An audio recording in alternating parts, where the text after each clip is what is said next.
ان شاء الله النهارده هعمل لكم المكشكشه بطريقه سهله وبسيطه جدا وجميله جدا. بس قبل ما اقول لكم على الطريقه حطوا لي لايك وشير وفعلوا الجرس،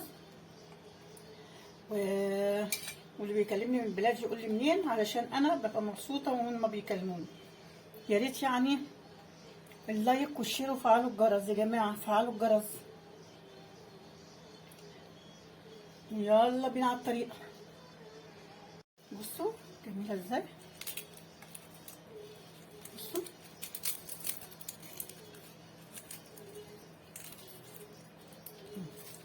فين بجد خرافه. بصوا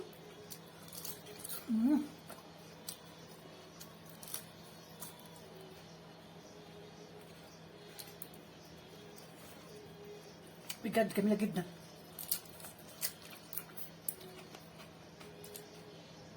بتتباع ب 450 جنيه.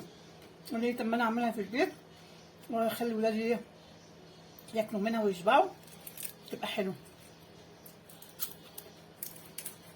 بجد يعني.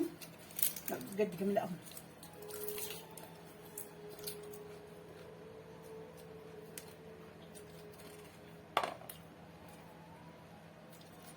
يلا بينا على الطريقه. شايفين شكلها حلو ازاي، طعم جميل خرافه والله. والعسل بالظبط يعني، لو يعني لا مسكره قوي تبقى وحشه ولا دلع، لا زي العسل.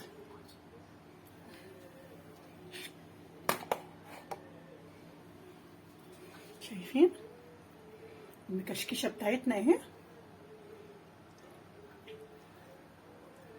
انا عندي شويه بندق ولوز، حطهم كده على الوش.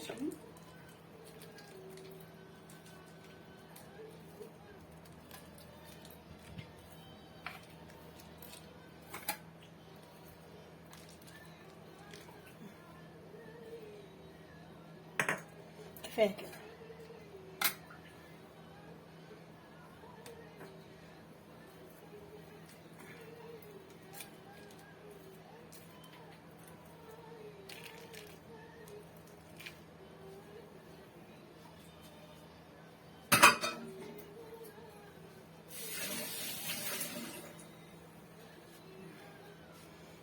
ماشي.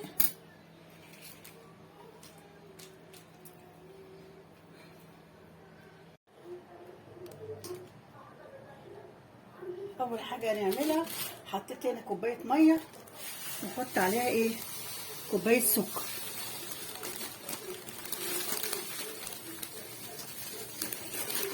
بس كده.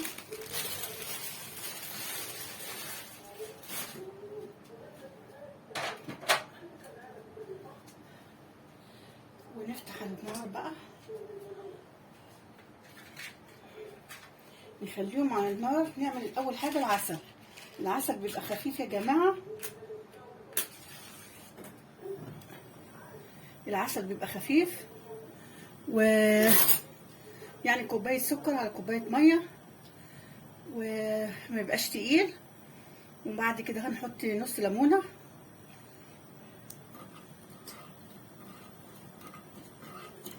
هنحط نص ليمونه.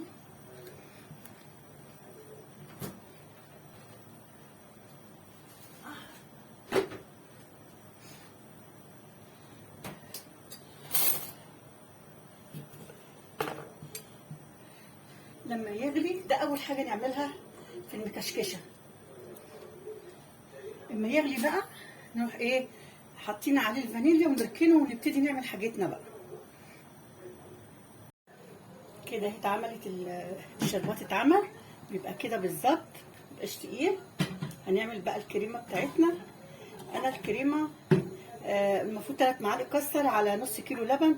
ده نص كيلو لبن، هحط عليه معلقتين نشا واعمله عشان انا ما عنديش كاستر.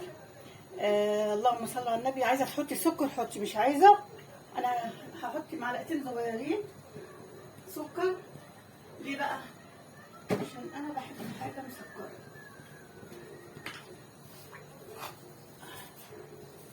بس كده.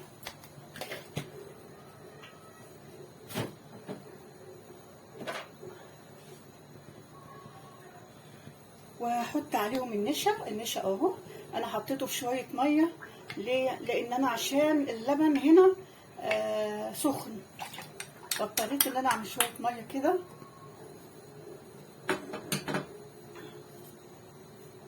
واقلب بقى كده واحطه على النار لحد ما يسخن، يبقى ايه زي الكريمه كده، بس دي كريمه كدابه. ماشي،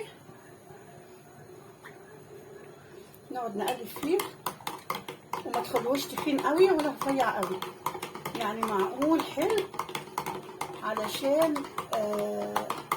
ما يسيحش من الجلاش، من المكشكشه يعني. هسيبه على النار شويه وبعدين نبقى هنعمل بقى ايه الجلاش بتاعنا. انا جبت حس سمنه وعملتها هنا كده، وايه وجايبه سمنه مسيحه اهي علشان اعمل بيها الجلاش بتاعي. احنا هنعمل ايه دلوقتي؟ هناخد نص الجلاش دي، دي ما بتبقاش نص كيلو، دي بتبقى قد ايه؟ يعني اقل من نص كيلو.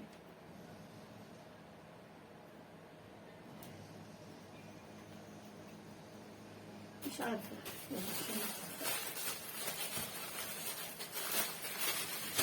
اجيب بقى الجلاش بتاعي اهي، هاخد نصه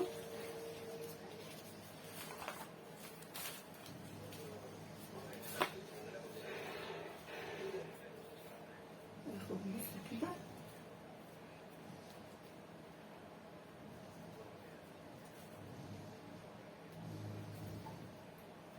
هما بيبقوا 16 واحدة دول كده، 5 ادي 7.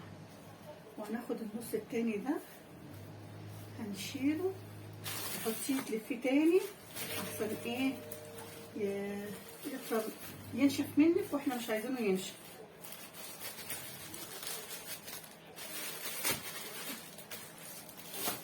نيجي بقى للهنا، هنجيب الجلاشايه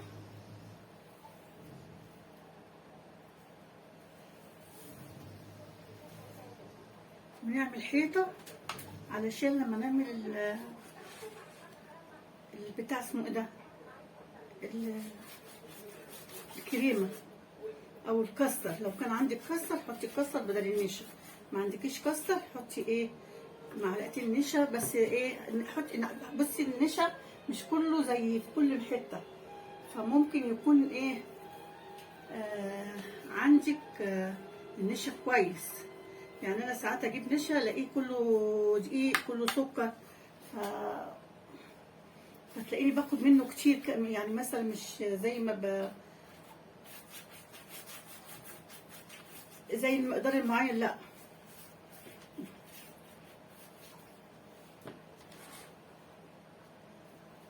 هنعمل كل طبقه كده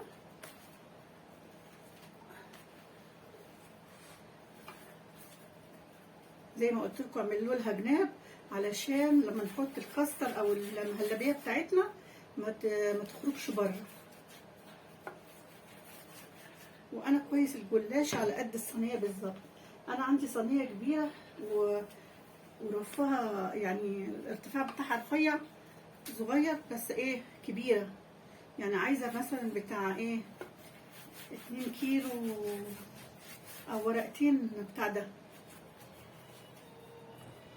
ورقتين جلاش.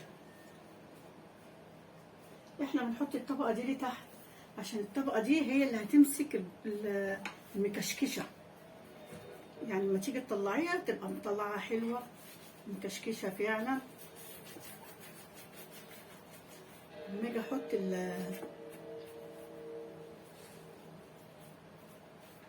المهلبيه اوريكم احطها ازاي عشان ما تبص.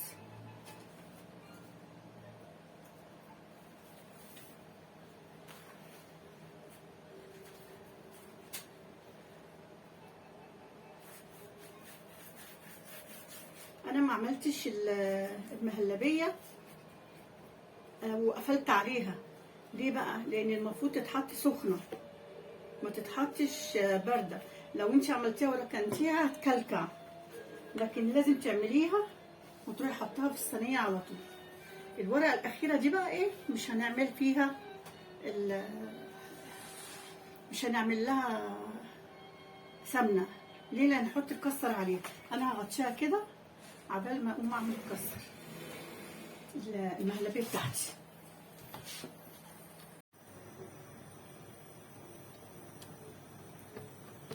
اللبن على النار. انا حطيت اللبن ده عليه معلقتين نشا بس، ونقعد نقلب كده لحد ما تلاقيه عمل فقاقيع كده. الفقاقيع دي لما تتعمل يبقى كده استوى.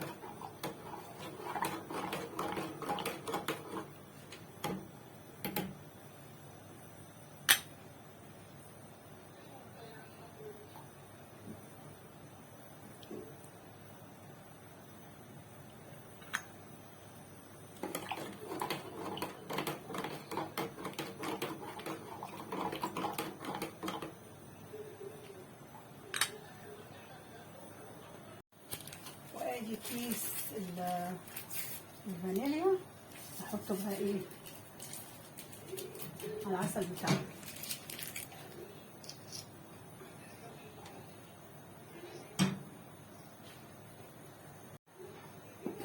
كده المهلبيه اتعملت اهي بتاعتنا. بصوا تبقى سخنه كده حلو، عشان لسه لما تجمد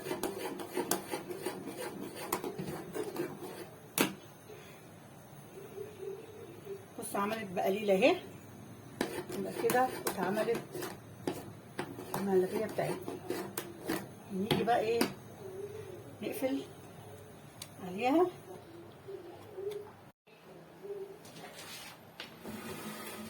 هنحط بقى المهلبيه بتاعتنا اهي. بسم الله الرحمن الرحيم.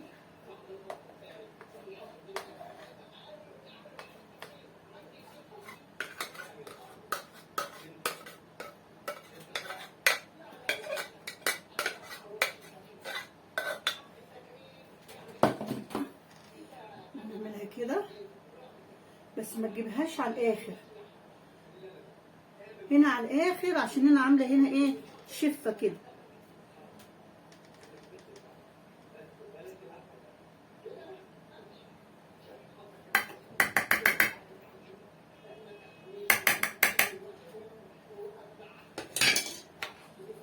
نجيب بقى ايه النص التاني من الفلاش. هنعمله بقى ازاي؟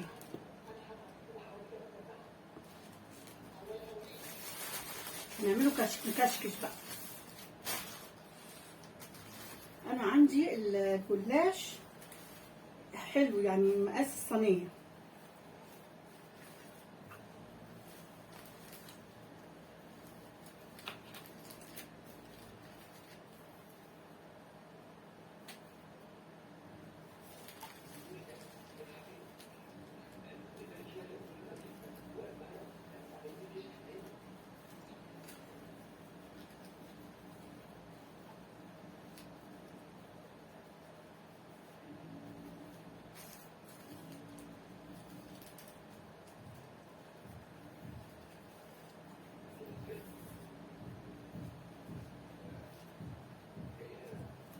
بالراحه قوي، عشان ايه الجلاش لما بيكون صابح هو بيبقى عامل زي كده زي المروحه بالظبط.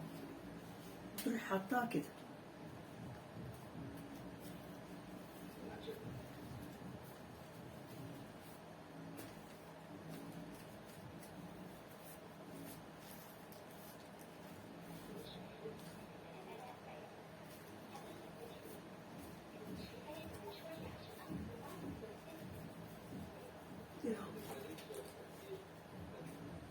انا عندي الجلاش على قد الصينيه بالظبط.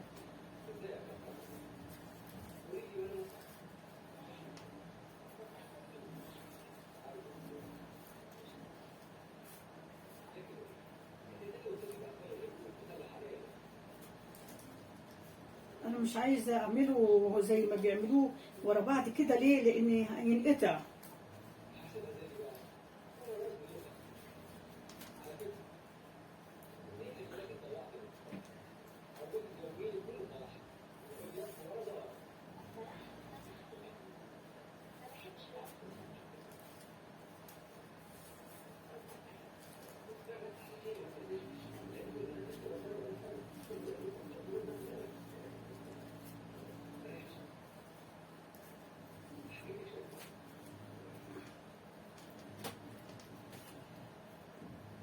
بسم الله الرحمن الرحيم. انا بحاول ان انا اعمل واحده واحده عشان ما تتقطعش.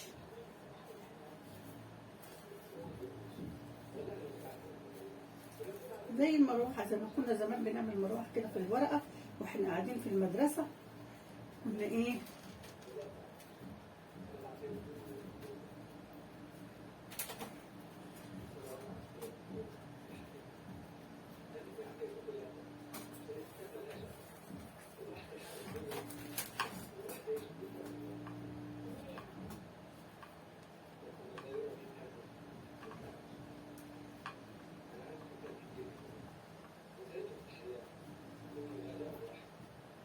اخلصها واجيبها.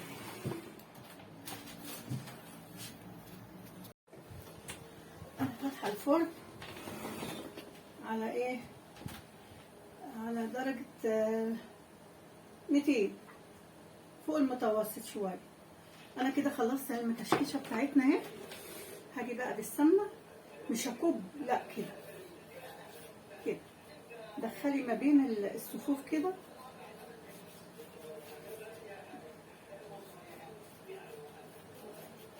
السمنه دي السمنه اللي هي بقت منها، لازم تمليها كلها عشان تطلع مورقه وحلوه.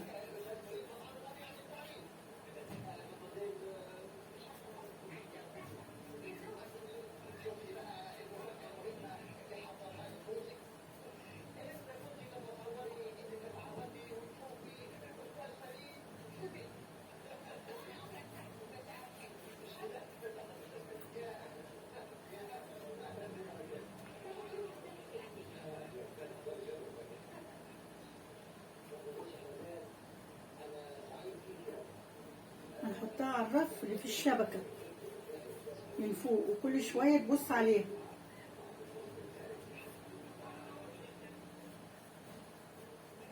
كل شوية تبص عليها.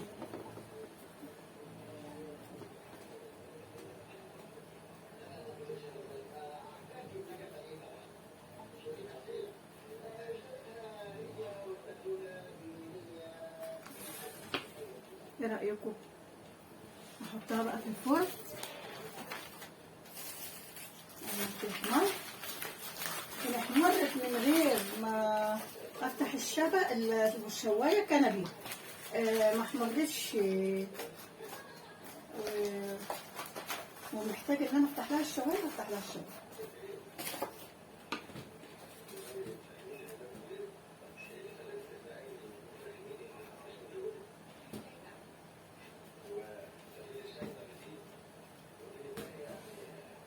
احطها بقى في الفرن وبطلعها لكم. المكشكشه اهي اتعملت. بصوا يعني ممكن تطلع، بس انا عشان هحط العسل مش هقدر اطلعها. العسل بارد اهو، هحطه بقى عليها. بسم الله الرحمن الرحيم.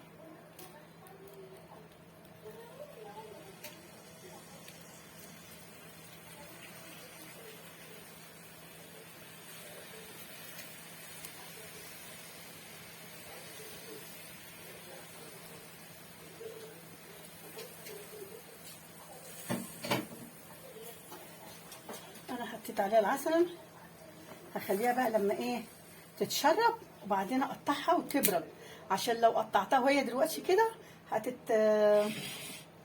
هتتكسر مني. هسيبها لما تبرد وبعدين نبقى نقطعها. بصوا كشكشه بجد جميله جدا.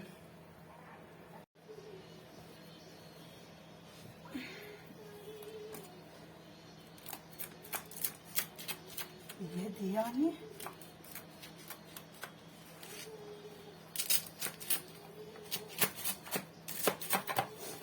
مقرمشه وجميله. الطبق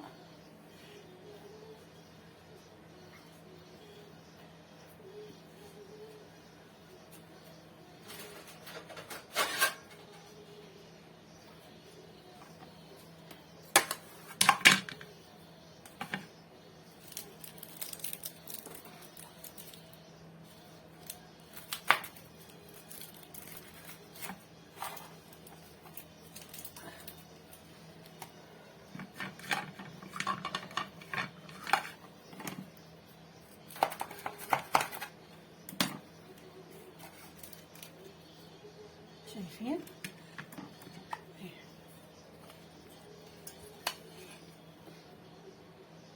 شايفين طعم بقى جميل.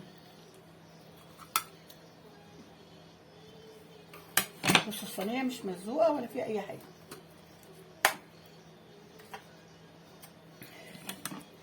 كده يبقى عملت لكم المكشكشه اللي هي قلب الدنيا، طريقه سهله وبسيطه.